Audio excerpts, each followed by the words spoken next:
নমস্কার, হেসেল রোজগারে আপনাদের স্বাগত। আজ বানাবো পুরনো দিনের একটা রান্না, পালং পিটুলি। চলুন দেখে নেওয়া যাক।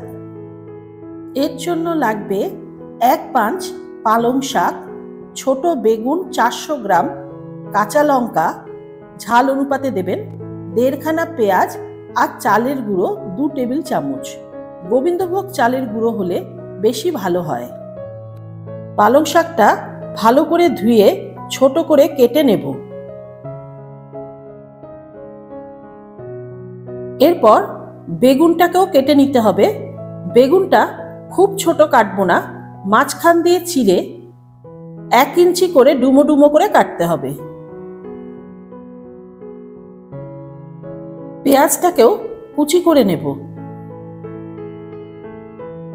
আমাদের সব সবজি কাটা হয়ে গেছে। এবার কড়াই নিয়ে তাতে 1.5 টেবিল চামচ সর্ষের তেল দেব। তেল গরম হলে তাতে কাটা বেগুনগুলো দেব। কিছুক্ষণ ভাজার পর ওতে নুন আর হলুদ দিয়ে ভালো করে ভাজতে হবে। বেগুনগুলো লাল করে ভেজে তুলে নিতে হবে। ওই কড়াইতে আরো 1.5 টেবিল চামচ তেল দিয়ে পেঁয়াজ সম্বার দিতে হবে। পেঁয়াজটা খুব বেশি ভাজবো না, হালকা কালার ধরলে কুচানো পালং শাকগুলো দিয়ে দেব। এই রান্নাটা যেমন উপকারী তেমনি স্বাদ।